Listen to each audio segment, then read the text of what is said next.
কি হয়েছে ভাই, কান্নাকাটি করেন কেন?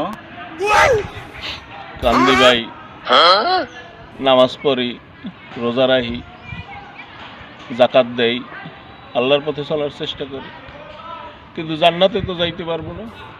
কেন ভাই? ভাই এখন আমি জান্নাতে যে যাবো এই আসনে দাঁড়িপাল্লার তো কোনো প্রার্থীই নাই। এখন আমি তো ভোটও দিতে পারবো না। তাই আমি যে নামাজ রোজা জাকাত এগুলো দিলাম, এগুলো করলাম, তো আমি তো এখন আর জান্নাতে যাইতে পারবো না ভাই। একটা উপায় যদি আপনারা আমার একটু করিয়ে দিতে পারেন যে আমার ভোটারটা কোনো রকম ট্রান্সফার করিয়ে ভাই, এই একদিনের মধ্যে কাইল ভোট, যদি যে জায়গায় দাঁড়িপাল্লা আছে যে আনে থাক, হ্যাঁ যদি আমার একটু ট্রান্সফারটা করিয়ে দিতে পারতেন, তাইলে তো আমি জান্নাতে যাইতে পারতাম।